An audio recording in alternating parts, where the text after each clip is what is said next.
Existence होती है। बेटे जो पी ब्लॉक एलिमेंट्स हमारे पास हैं, इसमें सबसे पहले हम कुछ बुनियादी बातें डिस्कस कर लें, जैसे एग्जिस्टेंस ऑफ मेटल। ठीक है बेटे, ये फ्री और नेटिव स्टेट दोनों में एग्जिस्ट करता है। कंबाइन स्टेट जो है इसकी वो मिनरल्स कहलाती हैं। और अगर हम बात करें मेटलर्जी की, तो बेटे इसकी डेफिनेशन मैं आपको पहले भी आपको बता चुका हूँ, लेकिन दफा फिर देख लीजिए। The art and science of obtaining metal and alloys easily and economically with the properties suitable for the practical use is called metallurgy। बेटे ये हमारे पास जो है मेटलर्जी की डेफिनेशन है, राइट। अब आप साथ साथ स्क्रीनशॉट्स लेते हुए आगे बढ़ेंगे। आई होप कि आपको स्क्रीनशॉट लेने आते होंगे।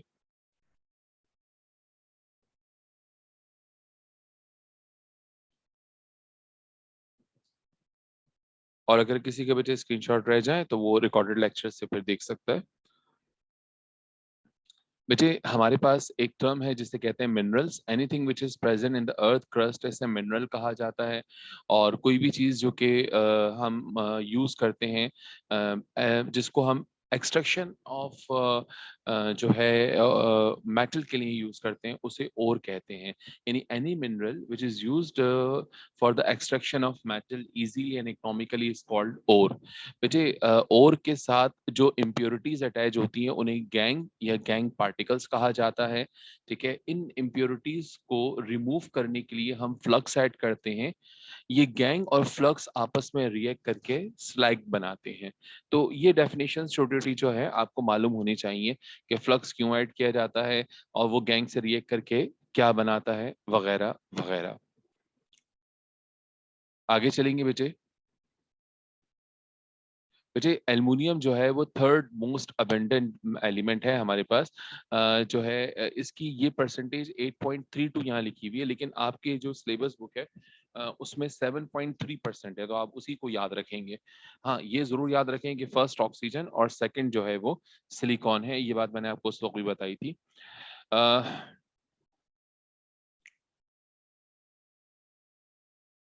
बेटे ये 3A का मेंबर है। इसे ग्रुप 13 का भी मेंबर कहा जाता है। 3A को हम ग्रुप 13 भी कहते हैं, लेकिन आपको सिर्फ ग्रुप 3A ही याद रखना है। बेटे इसका एटॉमिक मास 27 है, एटॉमिक नंबर इसका 13 है, ऑक्सीडेशन स्टेट इसकी +3 है और इसकी वैलेंसी 3 होती है। स्क्रीनशॉट लेते जाइए, हम आगे बढ़ते जाएंगे।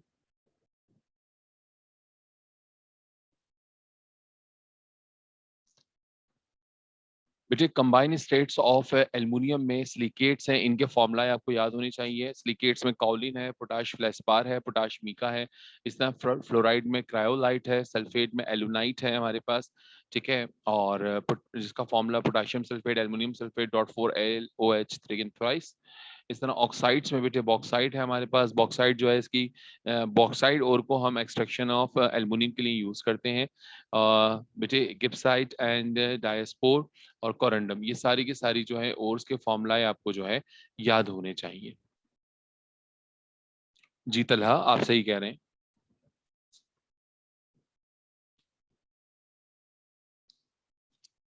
बेटे हमारे पास जो है जो कोरंडम है उसकी डिफरेंट वैरायटीज हैं। जैसे पन्ना जो है वो ग्रीन कलर का होता है। इसी तरह से जो है बेटे हमारे पास नीलम जो है वो ब्लू कलर का होता है, जिसे सैफायर भी कहते हैं। और बेटे इसी तरह से हमारे पास टोपाज या पुखराज जो है वो येलो कलर का होता है। और हमारे पास जो है यहाँ पे रूबी जो है वो रेड कलर का होता है। ठीक है। अच्छा, अब यहाँ पे हमारे पास बेटे ये बस नाम आपको पता होने चाहिए। ये नाम और इनके कलर जो है वो MCQ में पूछे जा सकते हैं। चांस बहुत कम है, लेकिन बहरहाल आपको पता होने चाहिए। बेटे एक्सट्रैक्शन के लिए हम बॉक्साइट ओर को यूज करते हैं और इसमें दो स्टेप्स होते हैं। एक purification of bauxite of to alumina, यानी सबसे पहले हम बॉक्साइट को एल्यूमिना तक लेके जाते हैं, एल्यूमिना में कन्वर्ट करते हैं, और फिर हम इलेक्ट्रोलिसिस ऑफ प्योर एल्यूमिना करते हैं। ये दो स्टेप इसकी एक्सट्रैक्शन के लिए जो है यूज होते हैं बॉक्साइट की। बेटे एल्युमिनियम की जो एक्सट्रैक्शन है उसके लिए जो प्रोसेस का नाम है उसका हॉल हेरोल्ड प्रोसेस कहते हैं। लेकिन अगर आप ये नाम याद नहीं रखेंगे तो चलेगा, क्योंकि जो है आपके टेक्स्ट बुक में ये वर्ड यूज नहीं हुआ, ये नाम यूज नहीं हुआ। वहां पे हॉल्स प्रोसेस का वर्ड यूज हुआ है, लेकिन hall Harold process extraction of aluminium का ये लफ्ज यूज नहीं हुआ। बेटे प्यूरिफिकेशन ऑफ बॉक्साइट के लिए हमारे पास जो है यहाँ पर दो तरह की इम्प्योरिटीज हैं, एक आयरन ऑक्साइड और एक सिलिका। ठीक है, इनको रिमूव करना क्यों जरूरी है? अगर हम इनको रिमूव नहीं करेंगे तो हमारा मेटल जो होगा बेटे उसमें कोरोजन भी हो सकता है और वो ब्रिटल हो जाएगा। तो इसलिए इन इम्प्योरिटीज को रिमूव करना जरूरी है बेटे। जो प्यूरिफिकेशन मेथड्स हैं वो तीन हैं हमारे पास, एक हॉल्स मेथड है, एक बियर्स मेथड है और एक सरपेक्स मेथड है। बेटे जो हॉल्स मेथड है ये बेसिकली इसमें हमारे पास जो है Fe2O3 जो है एंड सिलिका, जब दोनों इम्प्योरिटीज मौजूद हो तो हम हॉल्स मेथड यूज करते हैं। जब Fe2O3 एज चीफ इम्प्योरिटी मौजूद हो तो बियर्स मेथड यूज करते हैं। और जब SiO2 एज चीफ इम्प्योरिटी मौजूद हो तो हम सरपेक्स मेथड को यूज करते हैं। ठीक है बेटे। बेटे अब यहाँ पे हॉल्स मेथड की डिटेल हमारे पास मौजूद है कि हम Na2CO3 ऐड करने के बाद जो है इसको सोडियम एल्यूमिनेट के अंदर कन्वर्ट करते हैं। ठीक है बेटे, ये इतनी डिटेल एमसीक्यू में अमूमन नहीं पूछी जाती, but it's up to you कि अगर आप याद रखना चाहें तो सबसे पहले जो है हम Na2CO3 ऐड करते हैं। Na2CO3 ऐड करने से बॉक्साइट सोडियम एल्यूमिनेट में कन्वर्ट होता है। फिर हम इसको कार्बन डाइऑक्साइड और वाटर के साथ 50 to 60 डिग्री सेंटीग्रेड पे हीट करते हैं। तो बेटे ये यहाँ से हमें पीपीटीज मिलते हैं एल्युमिनियम हाइड्रोक्साइड के।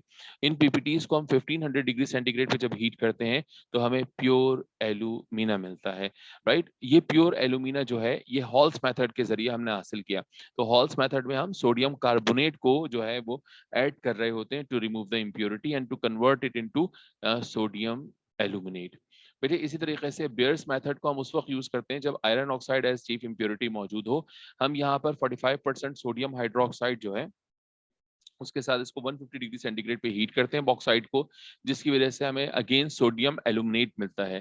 देखो फर्स्ट स्टेप की जो ये इक्वेशन है इसमें और उसमें डिफरेंस ये है कि वहाँ Na2CO3 ऐड किया जा रहा था और प्रोडक्ट में कार्बन डाइऑक्साइड मिल रहा था। यहाँ NaOH ऐड कर रहे हैं तो प्रोडक्ट में कोई कार्बन डाइऑक्साइड मौजूद नहीं है।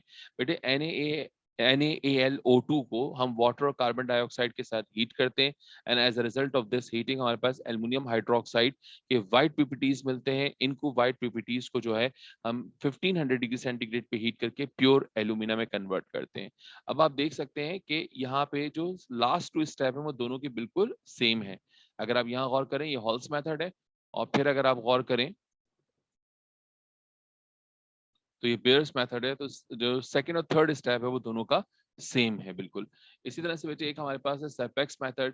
सरपेक्स मेथड को उस वक्त यूज किया जाता है कि जब सिलिका एज मेन इम्प्योरिटी मौजूद हो। हम यहाँ पे कोक के साथ जो है बॉक्साइड को मिक्स करते हैं और नाइट्रोजन गैस पास करवाते हैं 1800 डिग्री सेंटीग्रेड। तो बेटे एल्युमिनियम नाइट्राइड हमारे पास फॉर्म होता है। एल्युमिनियम नाइट्राइड का हाइड्रोलिसिस करने पर हमारे पास जो है एल्युमिनियम हाइड्रोक्साइड के व्हाइट पीपीटीज मिलते हैं। इनको 1500 डिग्री सेंटीग्रेड पे हीट करके हम कन्वर्ट कर देते हैं प्योर एल्यूमिना में। यहाँ से जब प्योर एल्यूमिना हमें मिल जाता है बेटे तो इस प्योर एल्यूमिना को जो है हम इसका इलेक्ट्रोलिसिस करवाते हैं। ठीक है, जिसको हॉल्ट हेरोल्ड प्रोसेस का कहते हैं। इस प्रोसेस के अंदर जो है बेटे हमारे पास जो है क्रायोलाइट जो है वो ऐड किया जाता है to decrease the melting point up to 950 degree centigrade. ठीक है, अब देखो यहाँ पे 1000 डिग्री सेंटीग्रेड लिखा हुआ है लेकिन आपकी बुक में 950 डिग्री सेंटीग्रेड है। तो आप 950 ही यूज करोगे, 950 की वैल्यू कोट करोगे। ठीक है, अच्छा अब यहाँ पर हमारे पास जो है बेटे 20 पार्ट जो है एल्यूमिना होता है, 60 पार्ट क्रायोलाइट होता है, 20 पार्ट फ्लोरस्पार होता है। क्रायोलाइट और फ्लोरस्पार को क्यों ऐड करते हैं ये एमसीक्यू में पूछा जाता है।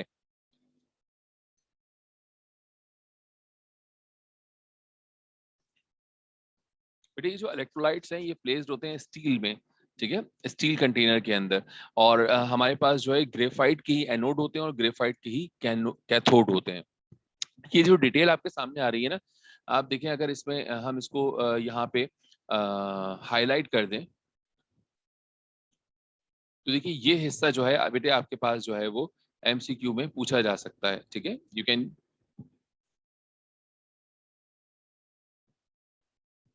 ये वो हिस्सा है, ये पैराग्राफ है जो हम जो है वो एमसीक्यू में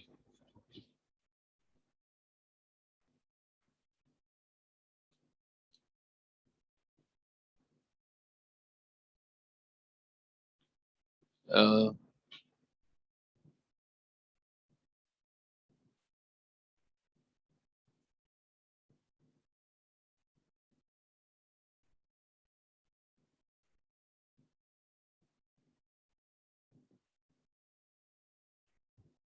तो बेटा देखिए, ये हिस्सा है हमारे पास, ये पूरा पैराग्राफ जिसको हम हाईलाइट कर रहे हैं।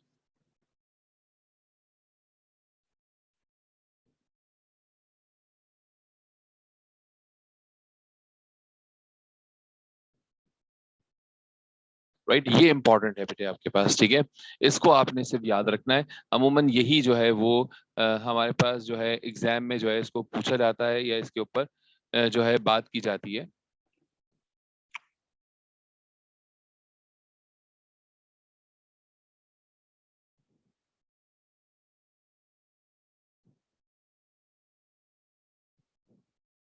तो आई होप कि आप लोग बेटे स्क्रीनशॉट ले चुके होंगे। अब हम आगे चलेंगे।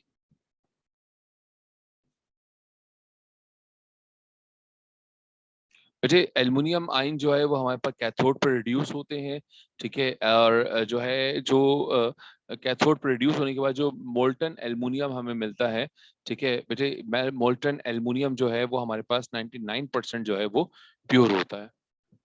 अब यहाँ पे बता रहा है कि कैथोड पे जो रिएक्शन है वो तो बता रहा है, उसके साथ साथ एनोड का रिएक्शन भी बेटे हमें बताया जा रहा है कि एनोड पे ऑक्सीजन जाती है और कार्बन मोनोऑक्साइड के फॉर्म में लिबरेट होती है। यहाँ पे 5.5 वोल्ट का इलेक्ट्रिक करंट हमें चाहिए होता है। ये सारी बातें बेटे एनईडी में नहीं पूछी जाती, या ये एमसीक्यूज में नहीं आती हैं आपके पास। आपके पास जो यहाँ पर बात आएगी ज्यादा से ज्यादा वो ये आ सकती है कि हमारे पास जो है यहाँ पर जो एल्युमिनियम हमें मिल रहा है वो कितना परसेंट प्योर है, वो बेटे वो 99% जो है वो हमारे पास प्योर है। इट इज 99% प्योर, ठीक है। तो ये पॉइंट यहाँ पर आपको याद रखना है, ठीक है।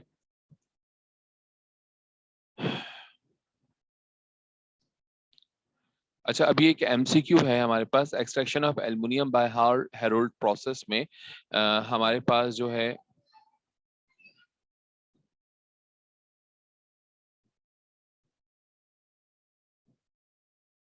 बेटे हॉल हेरोल्ड प्रोसेस के अंदर जो है हमारे पास जो है जो calcium aluminium is mixed with calcium fluoride ना, क्यों मिक्स किया जाता है इसको, कोई बच्चा जवाब दे सकता है? यही चीज अभी मैंने आपको बताई थी।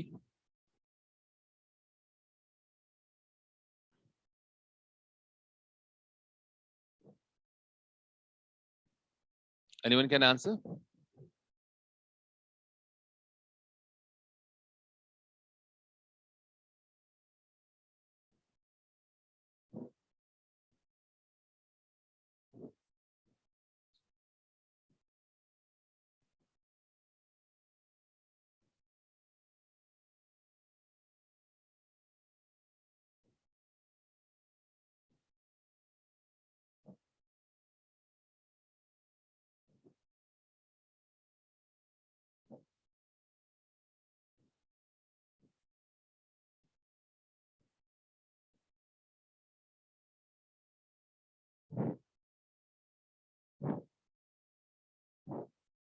शाबाश बेटे, बिल्कुल सही कहा आपने, ठीक है। हम इसको जो यहाँ पर यूज करते हैं, basically we use it for the we use it for to increase the fluidity, ठीक है। और क्रायोलाइट, इस तरह एमसीक्यू क्रायोलाइट पे भी बेटे आपके पास आ सकता है कि हम क्रायोलाइट को अगर यूज कर रहे हैं तो क्रायोलाइट को हम क्यों यूज कर रहे हैं? भाई cryolite is use just to decrease the melting point up to 950 degree centigrade.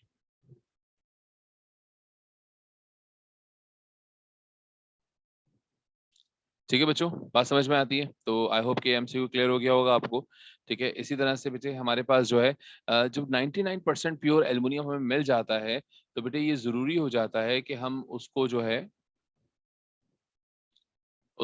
Purify करें। अब एल्युमिनियम को प्यूरिफाई करने के लिए, अगर हम एल्युमिनियम को जो है वो प्यूरिफाई करना चाहते हैं, तो एल्युमिनियम को जो है वो प्यूरिफाई करने के लिए हमारे पास जो है यहाँ पे एक मेथड है जिसे हम होप्स इलेक्ट्रोलाइटिक मेथड कहते हैं। और इस मेथड के जरिए जो है हम जो है ये काम कर सकते हैं कि हम इजीली जो है वो यहाँ पे जो है वो इस 99% प्योर एल्युमिनियम को 99.9% प्योर एल्युमिनियम में कन्वर्ट कर दें, राइट।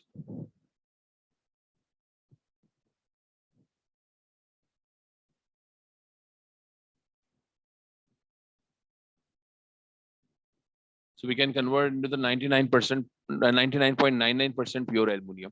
हम इसके अंदर इसको जो है वो कन्वर्ट कर सकते हैं. बेटा अब जरा यहाँ देखें अगर आप लोग, तो यहाँ पे हमारे पास जो है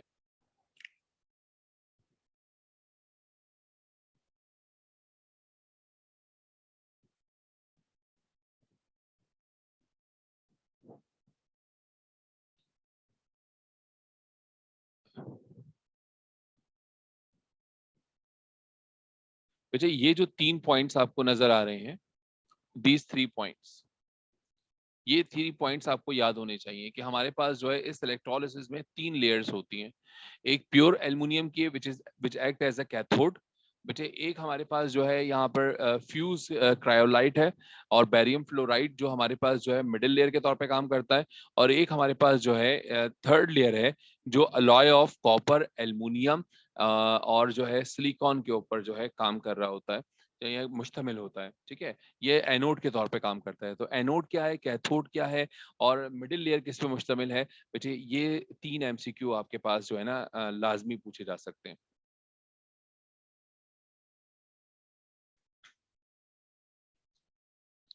इसी तरह से बेटे एक सवाल और है यहाँ पे हमारे पास, और वो सवाल ये है, ये एक और सवाल हमसे पूछा ही जा सकता है कि भाई हम जो कन्वर्ट यहाँ पे काम कर रहे हैं वो कितने टेम्परेचर पे काम कर रहे हैं. तो 950 डिग्री सेंटीग्रेड से लेके 1000 डिग्री सेंटीग्रेड तक जो है हम ये काम कर रहे होते हैं.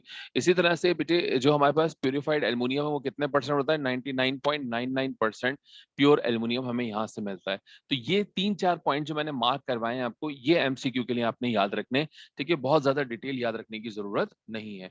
होपफुली कि आप स्क्रीनशॉट ले रहे होंगे.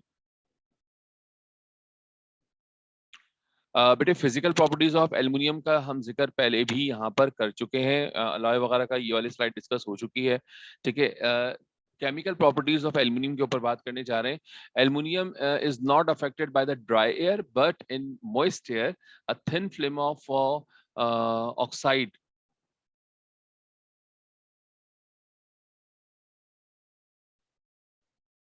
थिन फिल्म जो है, एक हमारे पास जो थिन फिल्म है बेटे, वो हमारे पास जो है वो ऑक्साइड ऑफ एल्युमिनियम की फॉर्म हो जाती है, जिसकी वजह से जो है हमारे पास जो पूरा जो फर्दर रिएक्शन है बेटे वो रुक जाता है. ठीक है, तो देखो यहाँ पे एक चीज समझ लो, एक चीज मैं आपके साथ यहाँ पे डिस्कस करता हूँ. एंड होपफुली क्या आप लोगों को स्क्रीन यहाँ पे नजर आ रही होगी. बेटे अगर मैं एल्युमिनियम का रिएक्शन करवाता हूँ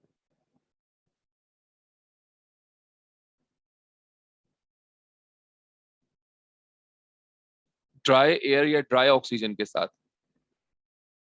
तो याद रखिएगा नो रिएक्शन.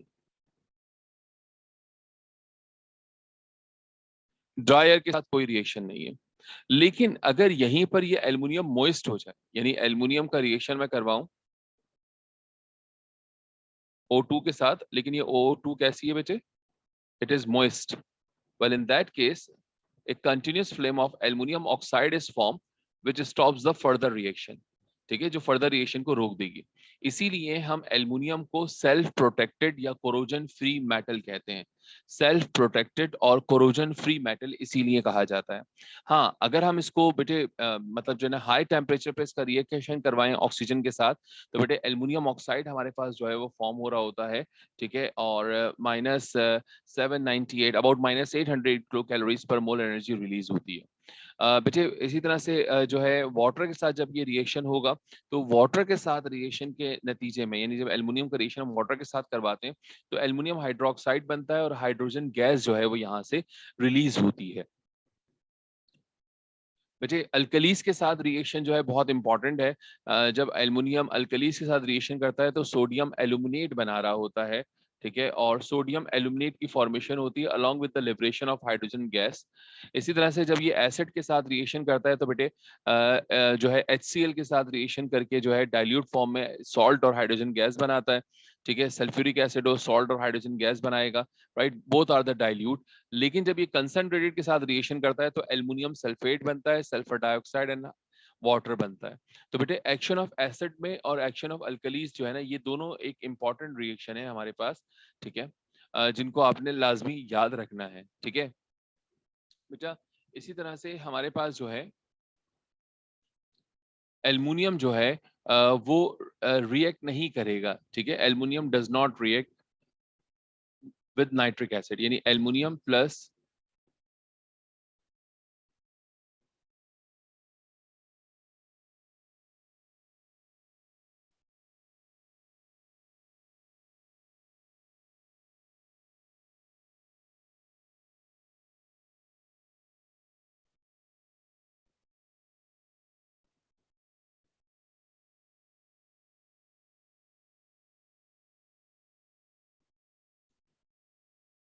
पहले देखिए नीचे लिख रहा हूं, एल्युमिनियम प्लस HNO3,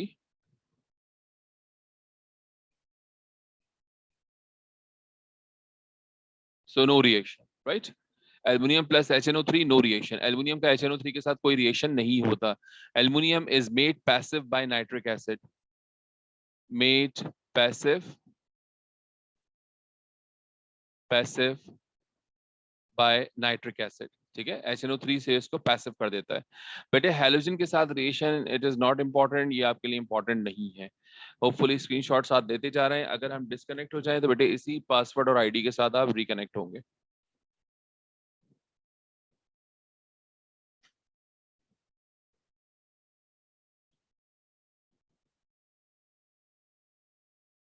बेटे thermite process is one of the important process. Thermite process में होता यह है कि हमारे पास जो एल्युमिनियम है बेटे वो किसी भी मेटल ऑक्साइड के साथ रिएक्ट करके, ठीक है बेटे, उसे जो है रिड्यूस कर देता है, ठीक है, उसे, और खुद ऑक्सीडाइज हो जाता है। इसीलिए थर्माइट प्रोसेस की जब हम बात करते हैं तो हम ये भी कहते हैं कि aluminium act as a reducing agent. Aluminium जो है एक रिड्यूसिंग एजेंट के तौर पर काम कर रहा होता है। It behaves as a reducing agent.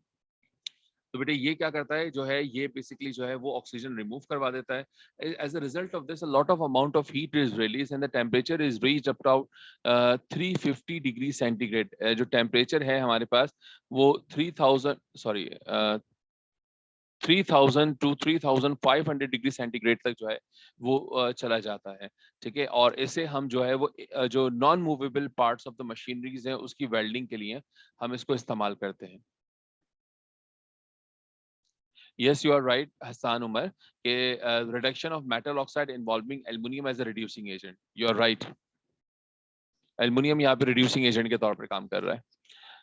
तो बेटे ये हमारे पास जो है इसका थर्माइट प्रोसेस, मैंने हमारी बुक में सिर्फ आयरन ऑक्साइड का जिक्र है, ये क्रोमियम ऑक्साइड और मैग्नीज ऑक्साइड एक्स्ट्रा है।